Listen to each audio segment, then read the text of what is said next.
नमस्कार फ्रेंड्स, आप सभी का एक बार फिर से एजुकेशनल चैनल में स्वागत है। और आज की वीडियो में हम आपके साथ डिस्कस कर रहे हैं एक बहुत ही इंपॉर्टेंट टॉपिक पे, जो कि आपके यूजीसी नेट पेपर 1 के हायर एजुकेशन सिस्टम के लिए बहुत ही उपयोगी रहेगा।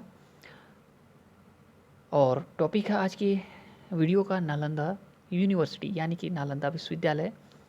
और ये आपके प्राचीन भारतीय उच्च जो शिक्षा के केंद्र थे उसमें एक अपना बहुत ही महत्वपूर्ण अपना एक स्थान रखता था ये नालंदा विश्वविद्यालय।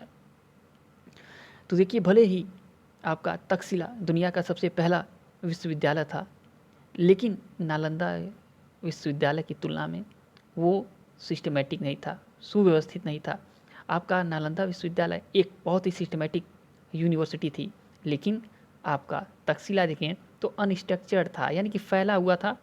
और वहाँ पे कोई एक सिस्टम के साथ देखें तो यूनिवर्सिटी वो रन नहीं करती थी। लेकिन अगर देखें तो जैसे हमारा आधुनिक काल में आज के समय में एक यूनिवर्सिटी जैसे रन करती है, उसी तरह से नालंदा यूनिवर्सिटी रन करती थी प्राचीन समय में। तो काफ़ी अनबिलीवेबल यहाँ पे चीज़ें लगती हैं कि सोचने वाली बात है कि उस टाइम में इतनी देखें तो टैलेंटेड देखिए यूनिवर्सिटी ये थी। यानी कि टैलेंटेड यूनिवर्सिटी क्या, टैलेंटेड लोग वहाँ पे उस टाइम पे इतने थे कि इतनी बेहतर तरीके से इतना बड़ा यूनिवर्सिटी रन कराते थे। तो बहुत ही बेहतर देखें तो सुन के और पढ़ के लगता है इसके इतिहास को। तो देखिए, अगर आपको हम बताएं तो आज की वीडियो का पूरा फोकस जो रहेगा, हम आपको लेक्चर मेथड से ही कंटेंट देंगे, क्योंकि प्रीवियस वीडियोस में जो सिस्टमेटिक तरीके से मैंने चलाया हायर एजुकेशन सिस्टम का सीरीज, उसमें हम कंटेंट के साथ आपके साथ डिस्कस किए थे इन यूनिवर्सिटीज़ पे। लेकिन आज की वीडियो में हम एक लेक्चर मेथड से ही आपको पूरा का पूरा इसका जो हिस्ट्री है समझाने की कोशिश करेंगे।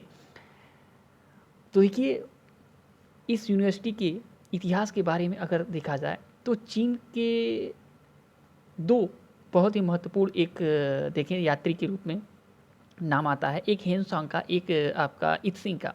तो ये लोग यहाँ पे एजुकेशन लेने के लिए आए थे, और इन्हीं के लेखों में इस विश्वविद्यालय का टोटल इन्फॉर्मेशन मिलता है, इतिहास मिलता है। तो हेनसांग की बात कहें तो हेनसांग यहाँ पे एजुकेशन लेने के साथ साथ एक टीचर के रूप में भी यहाँ पे उन्होंने अपना समय व्यतीत किया। तो ये यूनिवर्सिटी के बारे में इन्होंने काफ़ी जानकारी अपने लेखों में रखी थी, जिसके द्वारा इसकी जानकारी मिली। तो बताया जाता है जब हेनसांग और इत्सिंग का समय था तो ये बताते हैं कि यहाँ पे 10,000 स्टूडेंट स्टडी करते थे, और साथ साथ 2,000 आपके यहाँ पे टीचर अवेलेबल थे। और बताया जाता है इतिहासकारों के द्वारा कि इस यूनिवर्सिटी की स्थापना 450 ईस्वी के आसपास हुई थी। कहीं कहीं 450, कहीं पे 460 कुछ हो सकता है, लेकिन 450 के आसपास इस विश्वविद्यालय की स्थापना के बारे में इतिहासकारों ने लिखा है। और आपको हम बता दें कि ये प्राचीन भारत की स्नाकोत्तर देखें स्नाकोत्तर शिक्षा की एक संस्था थी, और आज के समय में ये आपका वर्ल्ड हेरिटेज साइट के रूप में भी इसको डिक्लेयर किया गया है यूनेस्को के द्वारा। तो देखिए, कब किया गया ये थोड़ा सा अगर हम गलत ना हो तो आप लोग मैच कर लीजिएगा, शायद 2016 में इसको वर्ल्ड हेरिटेज साइट के द्वारा संबोधित किया गया, यानी कि इसको टैग मिला। और आपको हम बताएं कि यह विश्वविद्यालय करेंटली इस समय जहाँ उपस्थित है, ये बिहार आपका जो स्टेट है वहाँ पे आपका बिहार की जो राजधानी है पटना से 95 किलोमीटर के डिस्टेंस पे ये अवेलेबल है ये यूनिवर्सिटी। और यह आपका विश्वविद्यालय 427 ईस्वी से आपका 1100 आपका 97, ठीक है, 427 ईस्वी से आपका 1197 ईस्वी तक सीखने का एक बहुत ही फेमस बौद्ध केंद्र था। और नालंदा विश्वविद्यालय 5वीं और आपका 6वीं शताब्दी में गुप्त साम्राज्य के संरक्षण में और बाद में आपके कन्नौज के सम्राट हर्ष के अधीन ये डेवलप किया, ठीक है। तो आपको याद रखना है कि यह विश्वविद्यालय स्टार्टिंग में किसके अंदर में ये काम किया, देखें तो इसको संरक्षण प्राप्त था गुप्त साम्राज्य का, ठीक है, 5वीं से 6ठी शताब्दी में। फिर बाद में 7वीं शताब्दी में कन्नौज के सम्राट हर्ष के अधीन ये विश्वविद्यालय आगे बढ़ा, डेवलप हुआ। और हिस्ट्री से पता चलता है कि नालंदा विश्वविद्यालय की स्थापना सम्राट कुमारगुप्त प्रथम के शासनकाल में हुआ था। तो याद रखिएगा, आपके सम्राट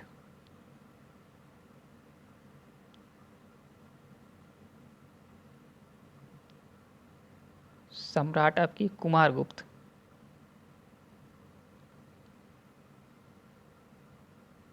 प्रथम के शासनकाल में इसकी स्थापना इतिहासकारों के द्वारा बताई गई। तो कहीं पे आपको क्वेश्चन पूछ लिया जाए, ठीक है, आपसे एग्ज़ाम में क्वेश्चन पूछ लिया जाए कि नालंदा विश्वविद्यालय की स्थापना किसके शासनकाल में हुआ था, तो याद रखिएगा कुमारगुप्त प्रथम के शासनकाल में हुआ था। और कब हुआ था, तो 450 ईस्वी में इसकी स्थापना इतिहासकारों ने बताया। और कहा जाता है कि नालंदा विश्वविद्यालय एक बौद्ध विहार था, ठीक है, बौद्ध विहार था, अर्थात जो बौद्ध जो अनुयायी थे उनका प्रार्थना का ये स्थल हुआ करता था, उनके मठ हुआ करते थे। और उसी को इन्होंने बिहार कहा, उस समय बिहार कहा जाता था। और आपको हम फिर बता दें कि यहाँ पे स्नातक शिक्षा प्राप्त करने वाले विद्यार्थी बाहर जाके बौद्ध धर्म का प्रचार और प्रसार करते थे। यानी प्रीवियस वीडियो में हमने ये चीज़ें आपको बताई थी, लेकिन कंटेंट के मेथड से आपको हमने बताया था, लेकिन आज लेक्चर के मेथड से हम आपको बता रहे हैं कि जो छात्र यहाँ पे शिक्षा प्राप्त करते थे और स्नातक करते थे, वो बाद में बौद्ध धर्म का प्रचार दूसरी जगहों पे जाके किया करते थे। और यह विश्वविद्यालय प्रथम आपका, यहाँ पे देखिए पहले हमने लिख दिया था लेकिन इस पे डिस्कस नहीं हुआ, ये वर्ल्ड का फर्स्ट फूड रेजिडेंशियल यूनिवर्सिटी थी। याद रखिएगा, विश्व का फर्स्ट रेजिडेंशियल यूनिवर्सिटी कौन था, तो नालंदा विश्वविद्यालय। तो यह विश्व का प्रथम पूर्णतः आवासीय विश्वविद्यालय था। यहाँ पे आवास की सुविधा थी, हॉस्टल की सुविधा थी, टीचर स्टूडेंट के रहने के लिए यहाँ पे व्यवस्थाएं थी।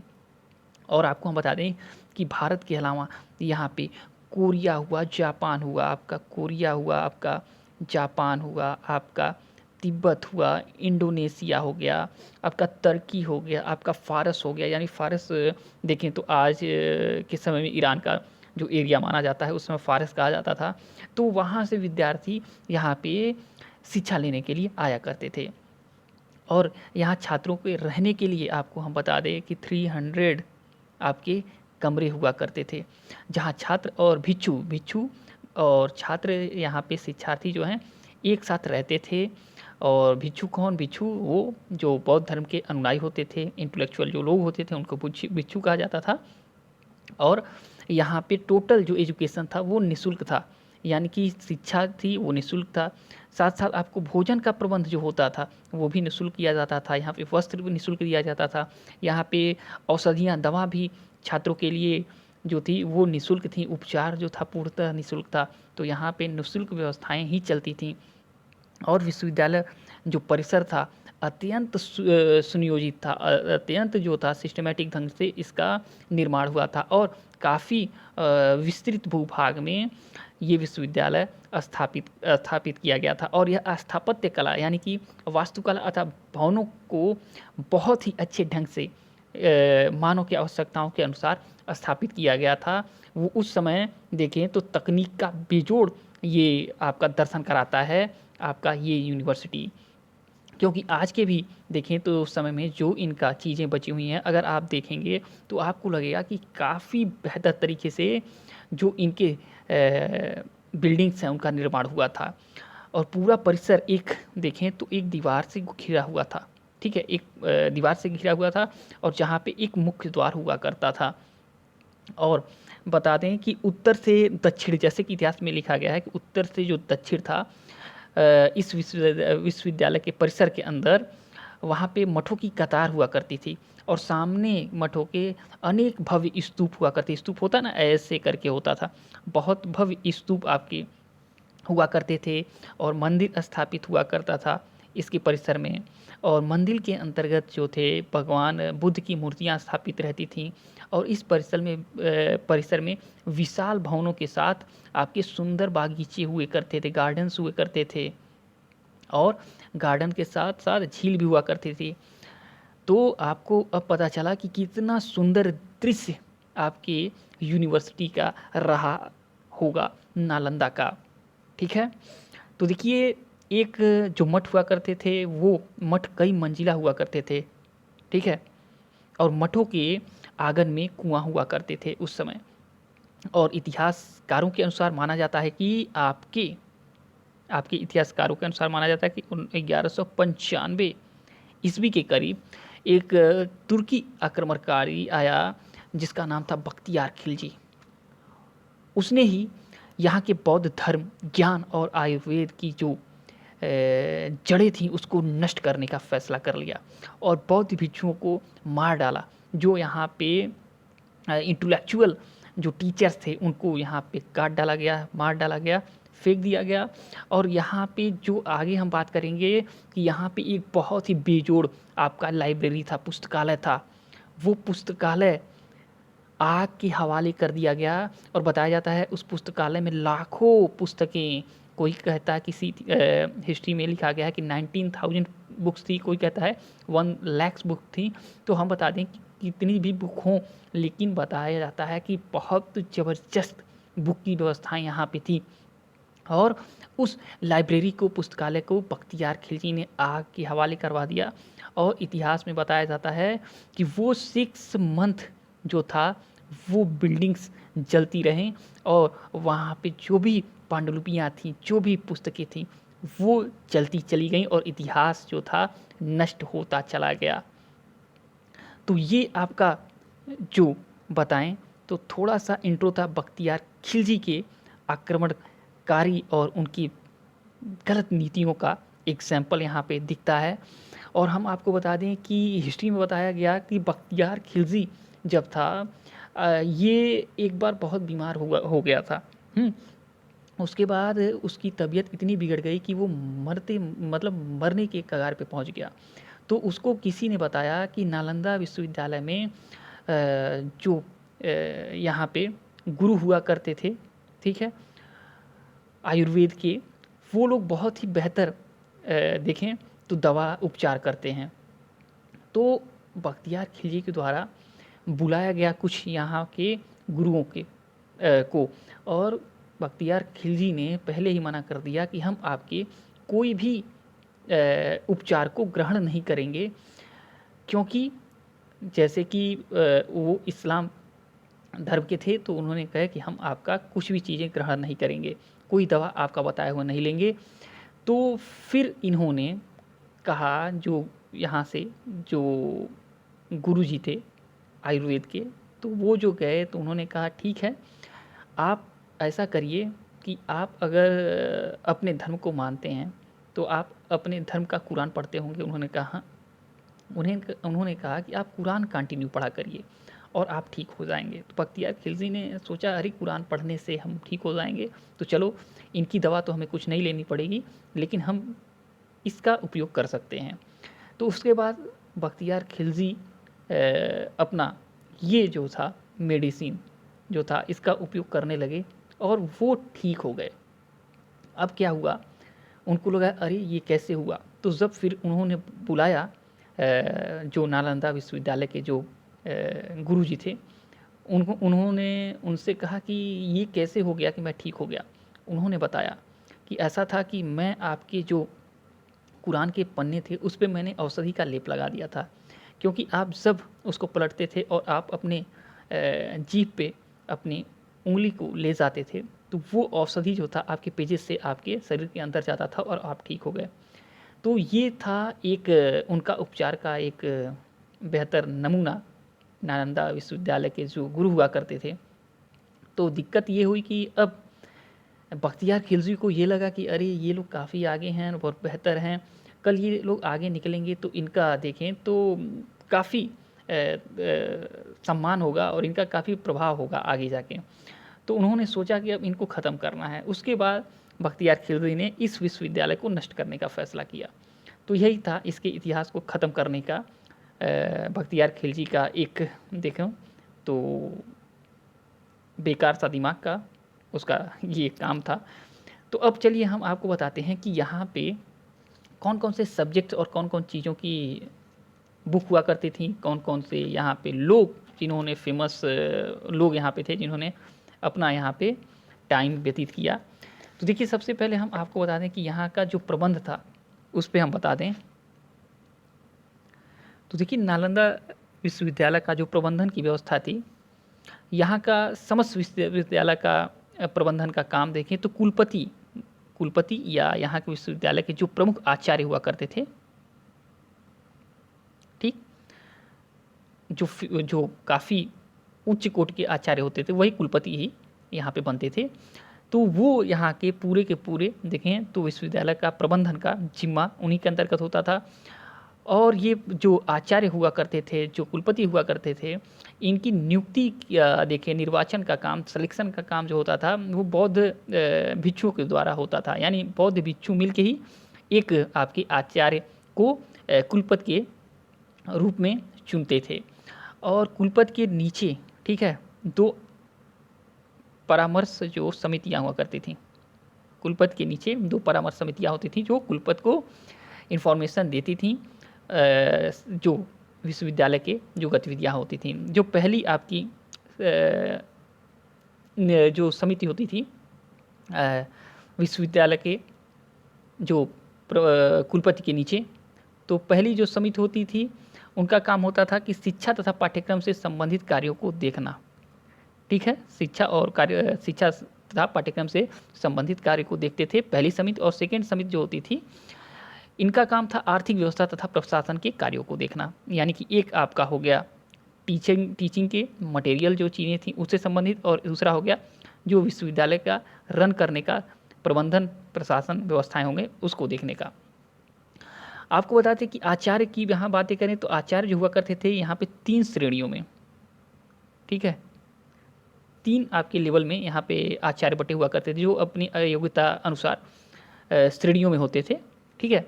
और 7वीं सदी में आपके जो 7वीं सदी थी मेहन सांग के समय यहाँ के आचार्य और शिक्षक जो थे वो आपके सिलभद्र विश्वविद्यालय के प्रमुख थे।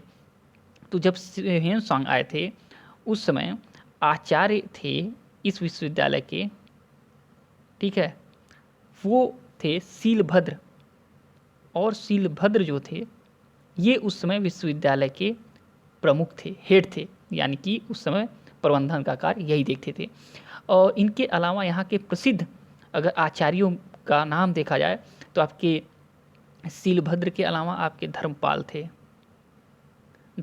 थे, आपके गुणमती थे, आपके श्रीमती थे, ये आदि प्रमुख थे। और पुस्तकालयों पे हम डिस्कस करेंगे क्योंकि हमने कहा था लाइब्रेरी बहुत ही इम्पोर्टेंट है यहाँ की, क्योंकि पुस्तकालय देखें तो यहाँ का काफ़ी विशालकाय था। तो यहाँ के पुस्तकालय का नाम जो था वो था धर्मगंज। यहाँ पे जो लाइब्रेरी थी उसका नाम था क्या था, धर्मगंज। और इसके अंतर्गत 3 बहुमंजिला इमारत थी।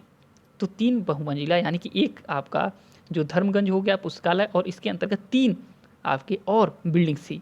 तो फर्स्ट बिल्डिंग का नाम था आपका रत्न सागर, सेकेंड बिल्डिंग था आपका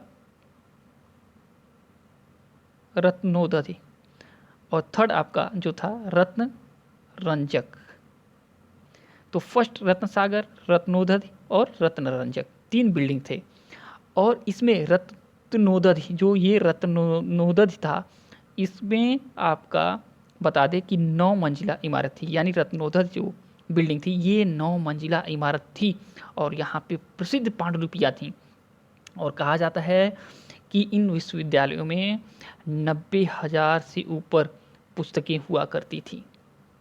यहाँ के पुस्तकालयों में आपके बता दें कि पांडुलिपियों, धार्मिक पांडुलिपियों के अलावा आपके व्याकरण, तर्क, साहित्य, खगोल विज्ञान, चिकित्सा देखें आज जैसे विषयों पर ग्रंथों का निर्माण किया गया था।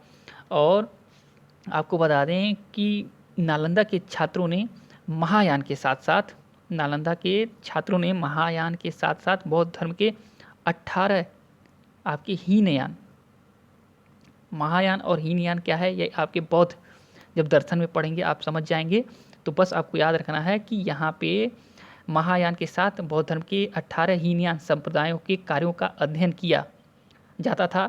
और इसके अलावा वेद, आपका वेद हो गया, आपका हेतु विद्या, हेतु विद्या का मतलब आपका तर्क, आपका शब्द विद्या यानी कि व्याकरण, दर्शन, आपका चिकित्सा विद्या, जादू और सांख्य की यहाँ पे अध्ययन की व्यवस्थाएं थीं। और यहाँ शिक्षा प्राप्त करने वाले कुछ महत्वपूर्ण अगर लोगों के नाम की हम बात करें तो इसमें आपके आर्यभट्ट आते हैं।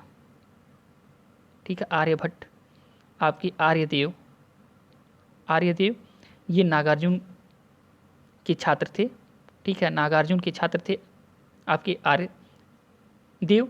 और चंद्र कीर्ति काफ़ी फेमस थी, ये भी नागार्जुन की छात्रा थी। उसके अलावा धर्म कीर्ति, धर्मपाल, आपके शीलभद्र, ये उस समय के आपका देखें तो फेमस लोग, यहाँ के छात्र और शिक्षक के रूप में ये फेमस नाम जाना जाता है इस विश्वविद्यालय के अंतर्गत। और आपको बता दें कि प्रवेश का नियम भी यहाँ पे बहुत ही इम्पोर्टेंट था, यानी कि इस विश्वविद्यालय में किसी को प्रवेश यूं ही नहीं मिल जाता था, उसके लिए 3 लेयर का एग्ज़ाम क्वालिफाई करना पड़ता था। और आपको बताते हैं कि यहाँ पे सफलता सिर्फ 20% छात्रों को लगती थी, 80% लोग यहाँ पे प्रवेश से वंचित रह जाते थे, यानी 100% लोगों में सिर्फ 20% लोगों का सिलेक्शन होता था यहाँ पे अध्ययन करने के लिए। और आपको बता दें कि अनुशासन यहाँ का बहुत ही अच्छा हुआ करता था, यहाँ का अनुशासन बेहतर माना जाता था उस समय। और यहाँ पे देखें तो लेक्चर मेथड काफ़ी फेमस था, जो शिक्षण की विधियाँ थी वो लेक्चर मेथड थी। साथ ही साथ बुक्स तो अवेलेबल थे, बुक्स की व्यवस्थाएं यहाँ पे थी, लेकिन लेक्चर मेथड पे यहाँ पे ज़्यादा फोकस किया जाता था। और बता दें कि जो टीचर हुआ करते थे, टीचर और स्टूडेंट, उसके अंतर्गत उन लोगों के बीच में डिबेट्स भी हुआ करते थे, यानी वाद विवाद होते थे, प्रश्नोत्तरी भी होते थे। ठीक है, तर्क पे भी बातें यहाँ हुआ करती थी। तो ये सब चीज़ें देखें तो आपके नालंदा विश्वविद्यालय में हुआ करती थी। तो देखिए टाइम हो गया आपका 22 मिनट, और हमें लगता है कि अब जो है आप बोर होने लगेंगे, अब आप बोर होने लगेंगे और वीडियो देखें तो काफ़ी ख़राब हो जाएगा अगर आप बोर हो जाएंगे तो चलिए, इससे जुड़ा हुआ कोई भी अदर इन्फॉर्मेशन आपको लेना हो तो और भी कहिएगा कि सर हमें और इससे ज़्यादा इन्फॉर्मेशन चाहिए इस यूनिवर्सिटी के बारे में, तो हम फिर से और वीडियो बनाएंगे और डीप तरीके से आपको समझाने की कोशिश करेंगे। ठीक, और जब तक कि नेक्स्ट वीडियो नहीं लाते हैं तब तक के लिए thanks for watching educational channel, और आपका दिन बहुत बहुत शुभ हो।